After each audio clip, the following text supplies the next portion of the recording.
add the no period into the counterclaim text earlier. We'll talk about that a little bit. Yeah. The different, like, crazy argument is Brazil do it because the United States federal government of Brazil.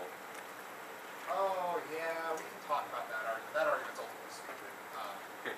For those of you who don't know what he's talking about, there's an interpretation when you say, what is it? It's like, when you do lowercase USFG, that technically means, or could be interpreted to mean the United States federal government of Brazil. So that's how you leave it lower. So if you say that in your plan text, you're not actually having the United States federal government do that. There's a pretty easy answer to that, which is do be reasonable.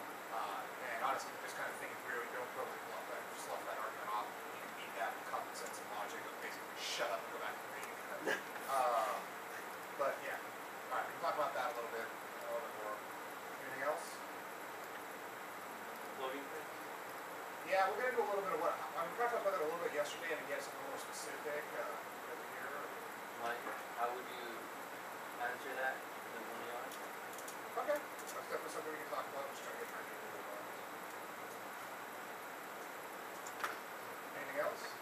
Come on, surely you all heard some like crazy ideas. Like pick out of the dates counterplan. What about that? Pick out all the dates of the 1AC. Talk about white out. Oh yeah, we're going to talk about wipeout and Spark. That's my bread and butter, baby.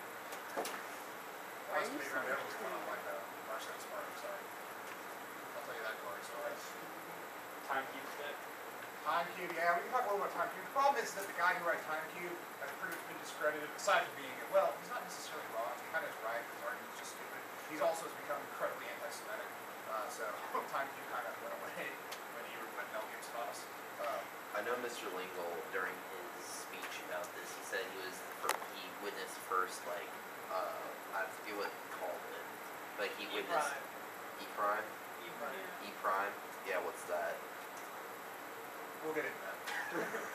E-Prime's on the list. Alright, anything else? Crazy ideas? Sold the flying spaghetti monster? Oh. That's right. I can just generate a bunch of crazy stuff. Okay, review from yesterday. What was the idea? These are just a couple of core concepts because they're really relevant to today. I just want to make sure we're talking about for standards. Did everybody read this? Do I need to make this bigger? Can you read the text up on the screen? Yes, no? Yes? A little bit. Yeah, a little bit. I'll make this just a little bit. Let me know if at any point you need to go bigger or something like that. There. Competitive equity. What was competitive equity? There it is.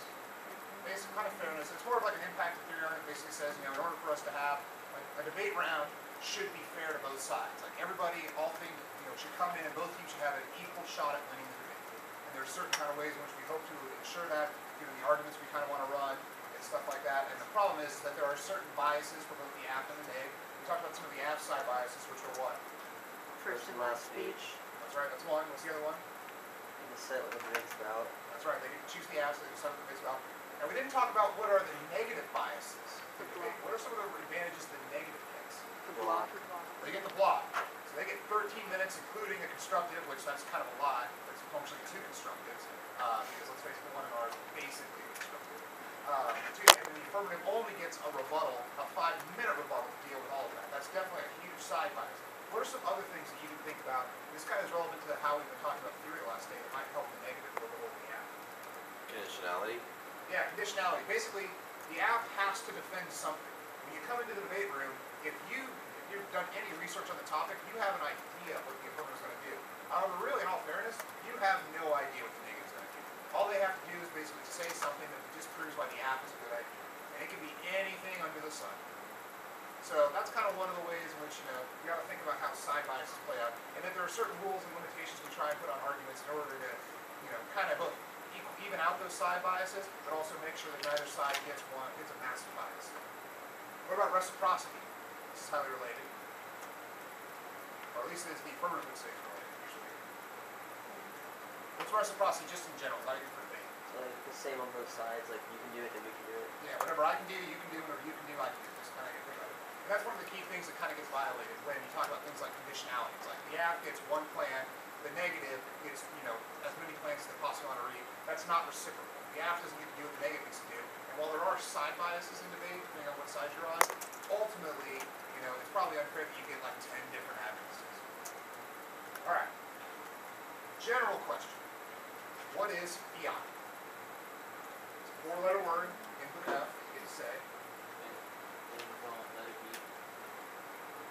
sort of, well, you know, like with the technical, yeah, like it shall be, basically.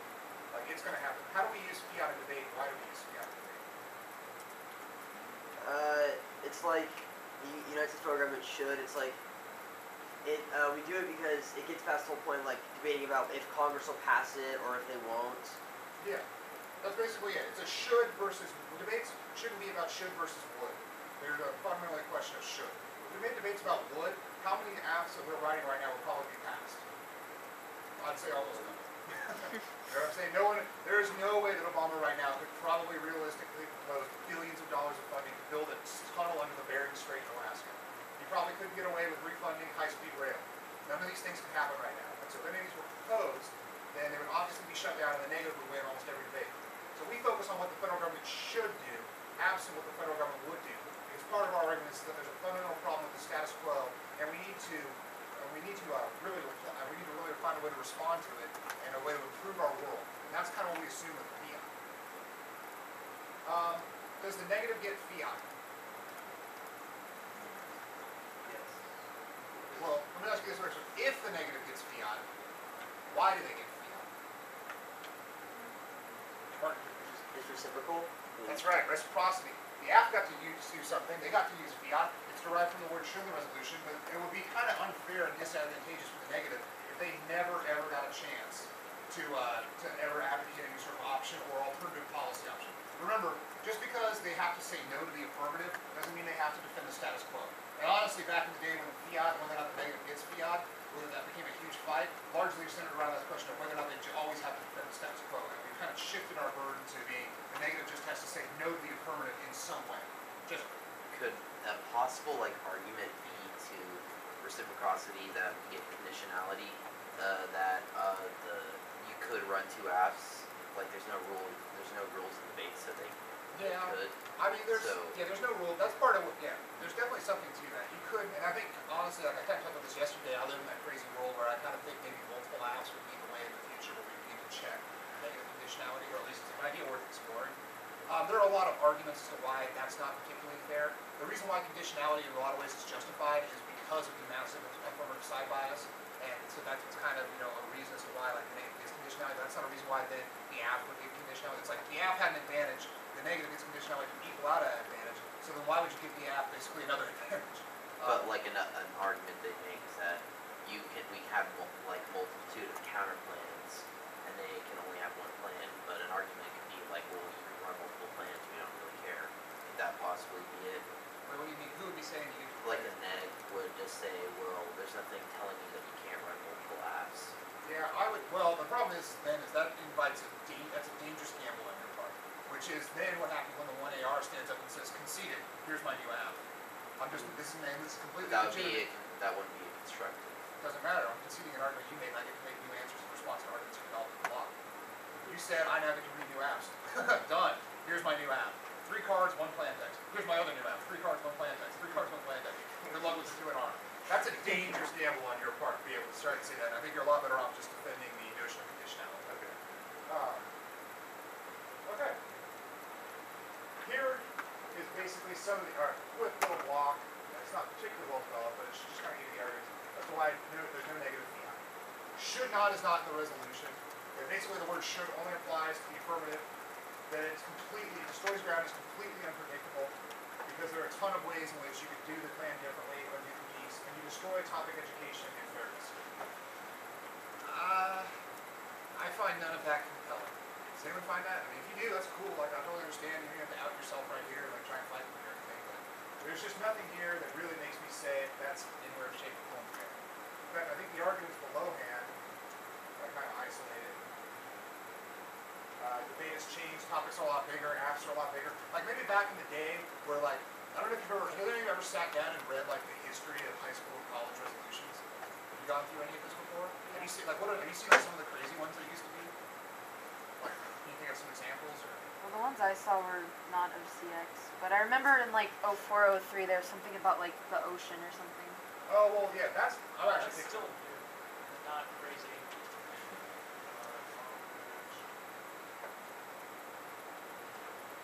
I can't spell. That's why it's correct.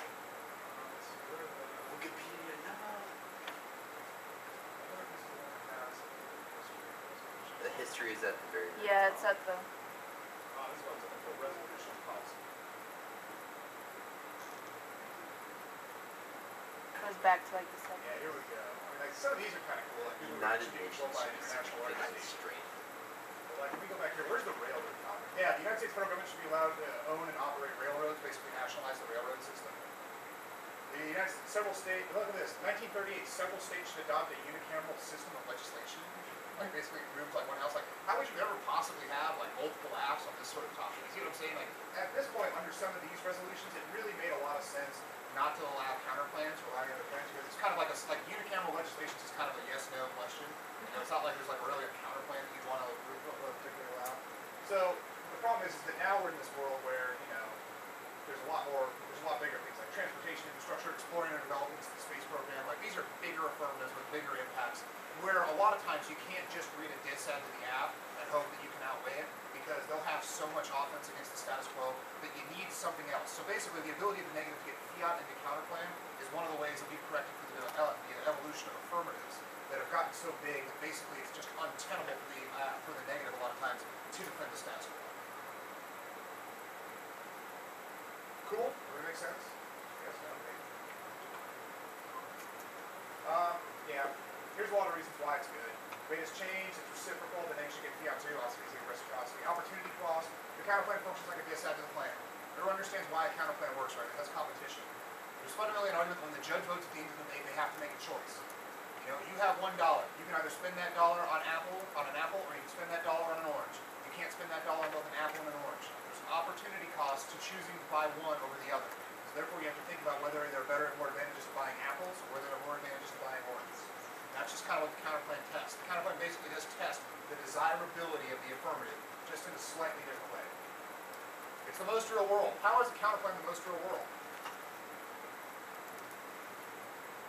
What?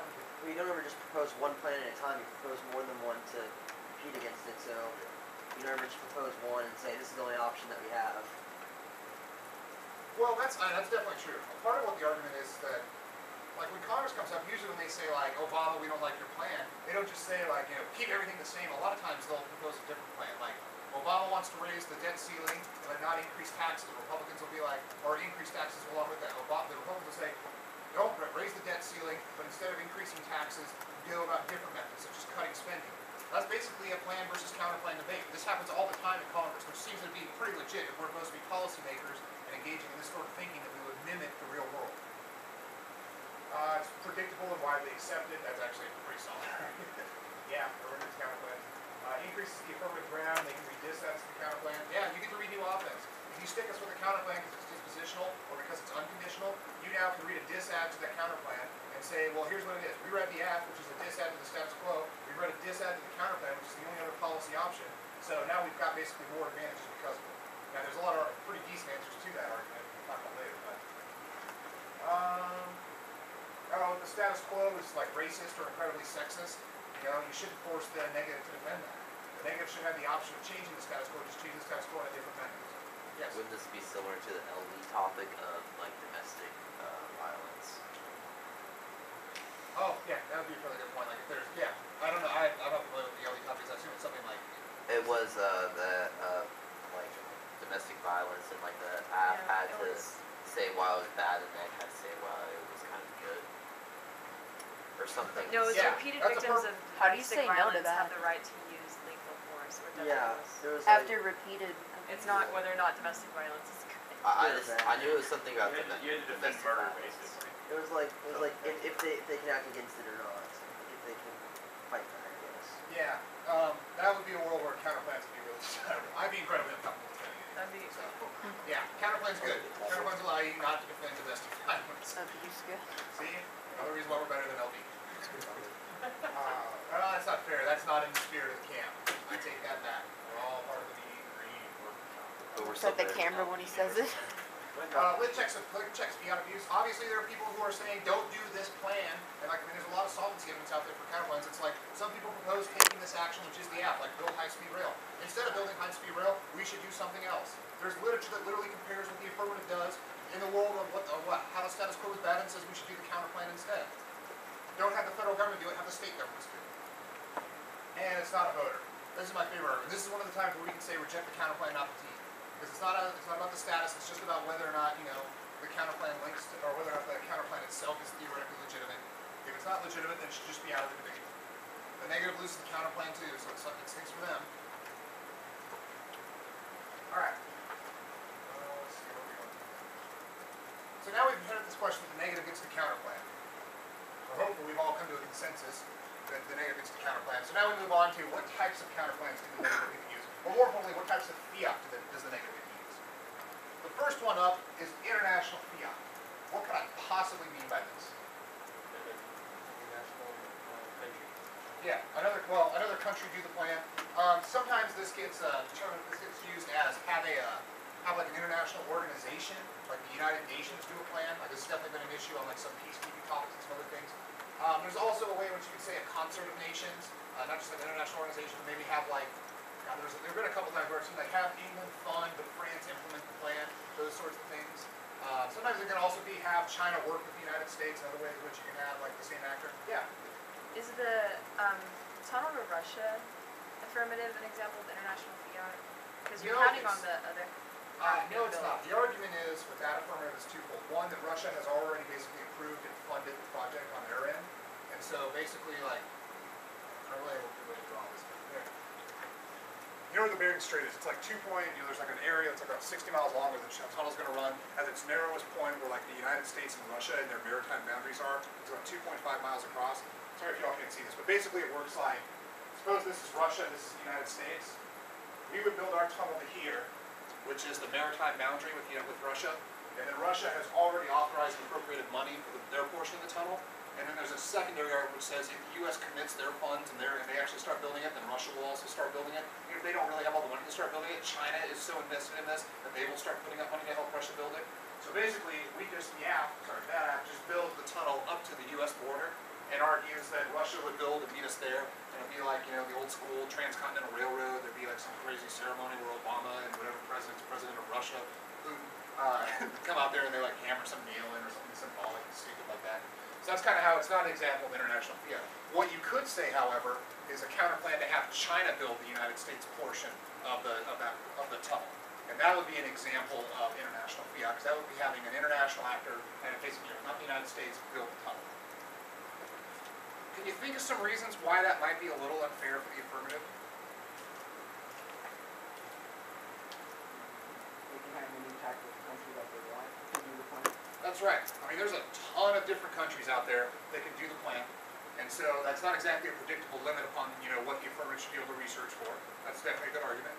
It's kind of unfair that they get the fiat that an actor who would probably never have something to do with building in the U.S. would be able to do it and build something in the U.S. That's really what's at the heart and probably the best argument for why international fiat's bad, is that there's no policymaker who makes a decision. Like no one sits, like there's no, global government that says, well, should we have China do the plan or should we have the United States do the plan? Like that level of decision making doesn't exist yet. God, this interpretation of fiat really places the judge kind of like God, deciding which nation state he or she wants to, do the plan. That's just not real world at all, because no one ever gets to say have Russia do it or have the United States do it. And there's a flip side to that argument if you're negative, which is no, people trade off and make considerations about which country will do which particular action all the time.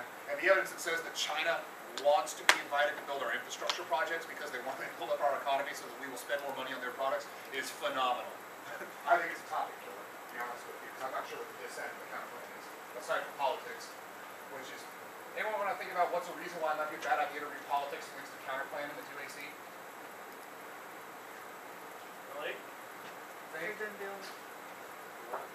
Why? They'll this like straight turn it. Well, you have the right idea. They're going to try and link it to the app, basically.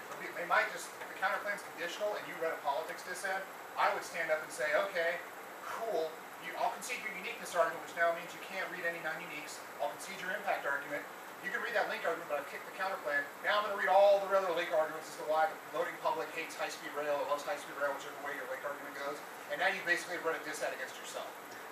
Sometimes this is necessary. And honestly, with the China counterplan, you might have to take this gamble, because I'm not really sure what the best source of offense is after researching it for a couple weeks. but it's a deadly, deadly game for you. And if it goes bad, you're kind of hosed because you really are left without a source of offense. All you can really do is play big defense at that point, given what the affirmative or what the negative will see. So that's definitely a point. Push on ahead. There's kind of some of the more arguments. Decision-making model. They are not a coherent objection to the plan. Doesn't correspond to any policy literature. You have to have a on this. The real reason why people get upset about international counterplans is sometimes, like last year on the democracy assistance topic, there were a lot of affirmatives that were like, provide special types of computers to people in, Syria, or provide special types of disability assistance. And then it was like, well, I can just find a card that says like China has computers or France has computers. And then it was like, okay, we'll have France do it. And it wasn't like either comparing in the policy context of like giving us democracy assistance to Syria or somebody, and it also really wasn't even necessarily about the type of assistance the U.S. federal government was doing. It was just like, they got tech too, so have them give it. It's kind of what's called the blank check argument. And this is ultimately a reason why I think, probably why I feel international fiat is legitimate. If your app is literally just like, we need to give money to some project, there's a lot of people who give money to some projects. So you probably need to develop a better US keyword. Because ultimately, this argument, I think, is just kind of a line. Then again, I don't feel anything's illegitimate, so I'm still horrible to teach this to you. So that counterplan justifies infinite intrinsicness. I'm not sure about it. That's terrible. Basically, it moots a lot of the topic debate for a certain start as another reason why international fiat can be potentially bad. You don't want to get involved in the issue necessarily about why the United States federal government's a bad actor. It really just becomes kind of a reason. Can you find a disad to why the U.S. federal government actor is bad? And then can you find any reason why any other country in the world could possibly do it? So it's like, I can read my politics disad and then use that as an argument for why China needs to do the plan, but no decision maker really thinks like that. And so that's why it's kind of messed up to make arguments like that. Now here's the arguments why international fiat's good. Basically, if you're affirmative, you should probably have a good reason why the U.S. federal government taking an action is good. That's what the resolution requires you to do. If you don't do that, you probably have to make a resolution of burden. So, it's just a different way of testing the U.S. keyword. Then there's always the neg flex argument. We just need to be flexible. You need to allow the negative a little bit of flexibility. It's harder to be neg. There's certain side bias. If we just have to defend generic DAs and predictable domestic actor counterplans, that leads to bad, stale debate. Like, it's a lot more fun to talk about the merits of China funding the plan versus the U.S. federal government funding the plan than debating about whether or not the plan has to be done by legislation or an executive order. Like, the XO debates are boring, really boring. The idea of China funding the plan is kind of tight. So it's just a different form of literature. It teaches us a lot more about what? Think about it. All we learn about is domestic politics. What don't we learn about? International politics. So it gives us a new form of education related to the topic. It expands the scope of topic education. International dynamics. Literature checks. If we got literature that says they should do the plan, then they should do the plan. Literature is the ultimate arbitrator of probably what's fair in debate. If you got lit that says that your counterplan should be done, then you're probably in good shape. That's probably fair and predictable, because that means someone else could have gone out there and found those cards and researched it, and there's probably other people that are writing the answers to it. Question for that. Well, the thing about the infrastructure topic and having international actors actually build infrastructure in the United States, wouldn't they have to receive authorization and kind of be hired by the United States federal government? Because China can't come over and put in bulldozers into our ports. That just doesn't happen. That's not legal. Yes and no. It depends. Depends on what the project is. Honestly, the Chinese firms that are part of, I can't remember what it is, like the Chinese National Construction Corporation, they've got firms that are already working and operating in the United States. So you make the argument that when the counterplan said have them build a road somewhere, that would just be the Chinese firms already working in the United States, already authorized to work in the United States. They would just do the project. But they're being hired by the United States federal government. No, they're not being hired. It's literally just China do the plan. Which is, I know, it's crazy. You probably, for this counterplan text, you want to write this is where it maybe gets dicey. You want to write United States federal government, China will do the plan, and the United States federal government will authorize, or will accept, or will not object to, them building the plan. You might want to try and do that. We'll get into multi-actor fiat here in a little while, because that's a totally separate issue. But that's one way in which you sidestep the question. That's a good solvency argument, is to say China will try to do the plan actually, and the federal government will just say no. Or people in the federal government will say no, or somebody in the DOJ who just doesn't trust China will bring a lawsuit that will slap an injunction on the process, which will then delay the project massively while it gets settled in the courts about whether China can do it. There's a massive solvency deficit because of the time frame argument. Actually, that's not a bad answer. but can you actually just repair infrastructure without authorization for any sort of government? I can't just pull up my truck onto the side of the road and then start fixing a pothole myself without authorization It would from have to be anything. approved and get permits. Yeah. I mean, these are all arguments. You in mind two things. One, this is debate, so those are ultimately minor implementation questions that some people will try and just say, can we fiat through that?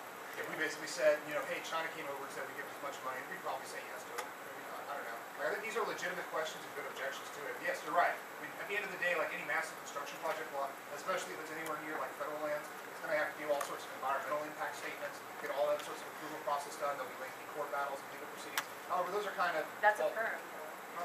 It's the United States it might be part of government the perm. working Well, together. the question about whether it's part of the perm, but if you perm, you still would have to include the federal. Like if you said have the U.S. federal government build the Bering Strait tunnel, and then the counterpart said China do it, you said permutation to both, you'd still have to include the element that had the United States federal government basically fund part of the Bering Strait tunnel or do all the level of funding that they would be doing under the plan, because you can't sever out what the plan did. That kind of makes sense? So like you can't just say, okay, well, if you say the permutation is now have the United States federal government just authorize and approve and use Chinese funds, that arguably severs out the part of the plan text that had the United States federal government and basically fund the project. So that's why the permutation ultimately doesn't make sense, because it basically allows for double funding and doesn't really solve that benefit, which is China that having US fund it would be bad for say like discipline or something. But those are all I think pretty reasonable solvency objections, and I think you can make an argument in the world where there's probably going to be like some delays in getting a project done for the app, trying to build a Bering Strait tunnel because of like environmental impact or anything like that. But there's a really strong possibility in the world where China does it. People come out of the woodwork to try and stop the Chinese government from building this project. Like, I mean, think about this, the birth certificate controversy, people are still filing lawsuits over that, even though it's largely been put to bed. It's like people will take people to court over anything right now, and having the Chinese government basically build our roads or highways or our train system would probably get them sued by somebody who's like, nah, don't do it, don't trust them communists. Damn. But it's a fair objection, yeah. Like I said, I think the easiest way to do it is just simply cheat, say I want to have the U.S. federal government authorize China to fund the plan, boom. Well, they have to authorize it anyway. They have to authorize it. Yeah, but he's gonna fiat it as opposed to making a question of whether or not they would do it. Yeah. So he's like, cheat. It's not cheating. I'm just specifying the normal means process of it. Like I said, I don't believe anything's legit, so I'm really bad at this choice. Look at multi-actor fiat. Huh? Speaking of multi- Yeah, multi-actor fiat. What's illegitimate about what I just said?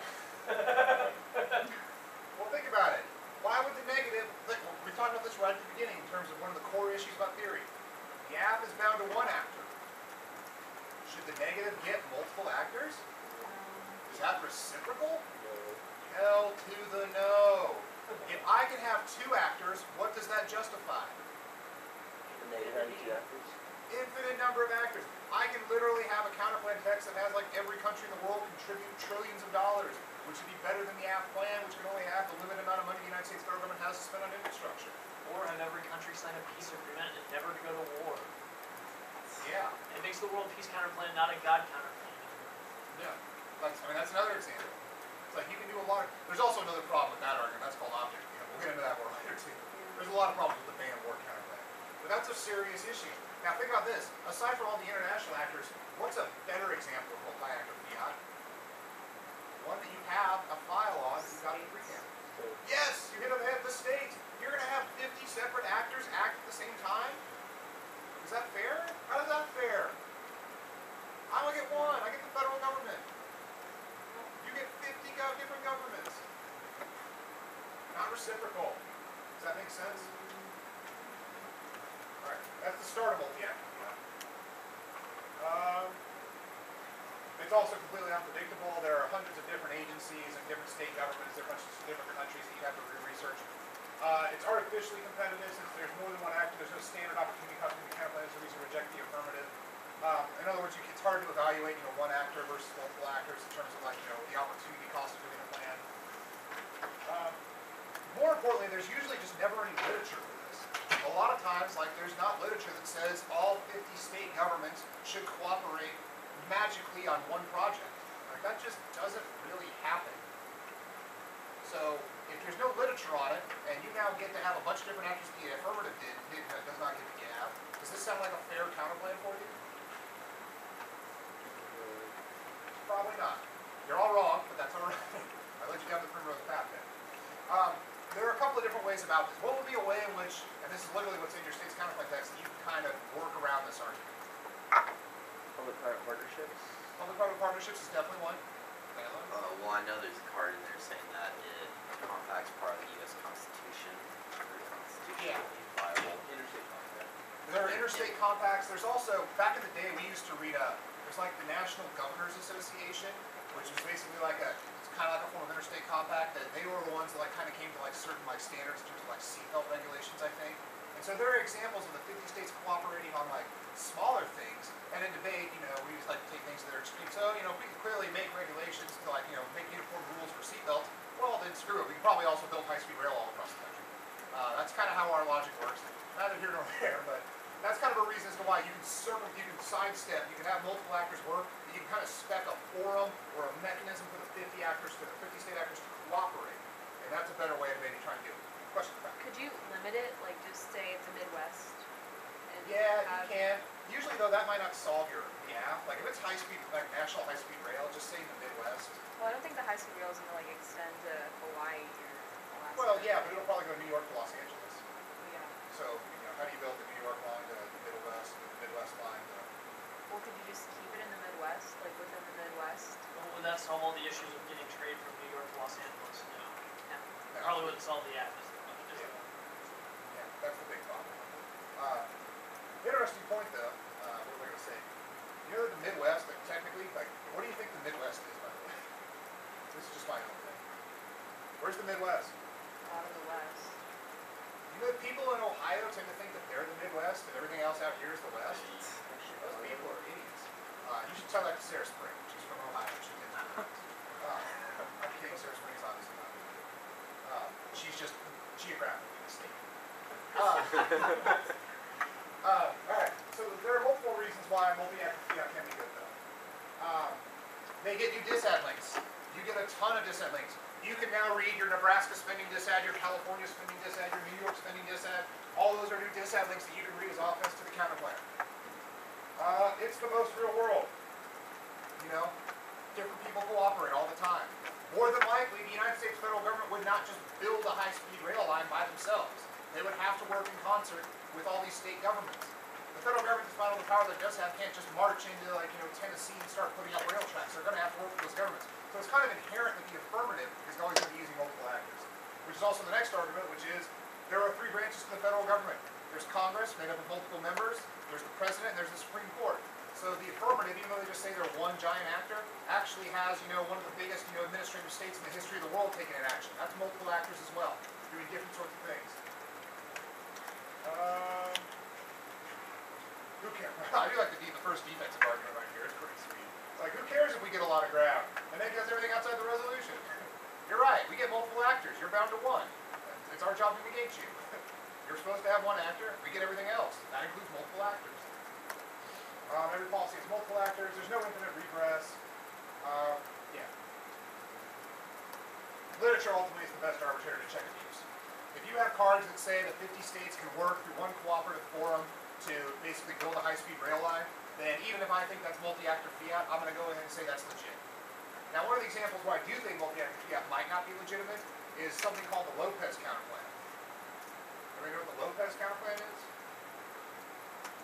Got an idea? Anybody know what the Supreme Court case of Lopez was? It was about guns in schools and something. Yes. It was about it was on the federalism lecture about how it was in the early 90s, I think. Yeah.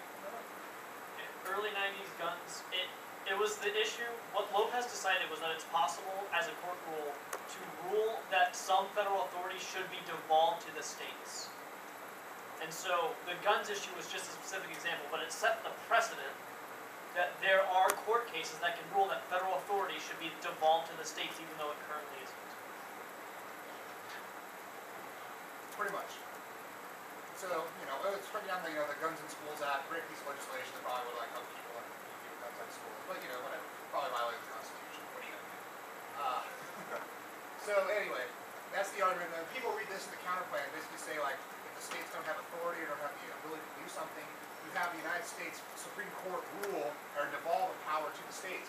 So this happens, and this is why I think it gets really shady, because people will do this on international topics.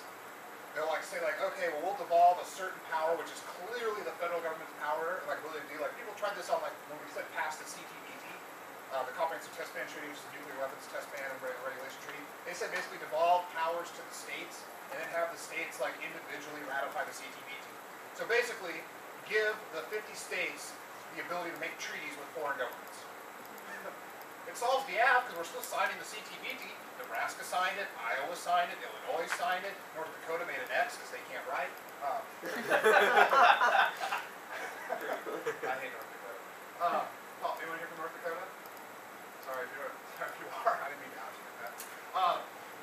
Yeah, so that's kind of what they did. And obviously that's cheating because not only did you completely go against the Constitution and was there no literature for this, but you had two separate levels of actors in the same country and act. And you did it basically to circumvent what is the best argument against your counterpoint. If you just said have the state governments ratify the CTBT, I'd be like, can't be done, dog. They're not a party to it. They're state governments. But they're like, okay, we'll fiat through that by devolving the power. That's what I think is one of the more egregious examples of how multi-factor fiat's bad, and one of the few things that I probably cringe at when I hear these arguments. So, make sense? There's a reason why multi-actor fiat is good, though. It can work. But a lot of times there is literature that says, like, two smaller, I can't remember what it was. There was a great card I cut a couple years ago for the ag topic that said that Mexico needed to cooperate. I can't remember who it was. I think it was Brazil to do something with cane toads to basically like help improve our the ways in which we cut the environmental impact of cane toads. And it was like in the context of the United States, basically. It was like these two countries need to work together and need to like find a way to like get cooperation. I mean, obviously didn't say like do the plan, but it came close enough to say they need to introduce these types of technologies that they have into American agriculture. It was an alright card. Definitely made the argument there was a form of literature that said multiple actors working together, especially international actors should work. Okay, we cool? Alright, take 5 minutes. Get up, stretch yourselves out. We've got about 45 minutes solid right now. We're blowing your minds, I can tell. Anybody in North Dakota. So take a second, stretch yourself, and we'll hit back on. Stretching. Someone pause the camera. Huh? Someone pause the camera. But I'm gonna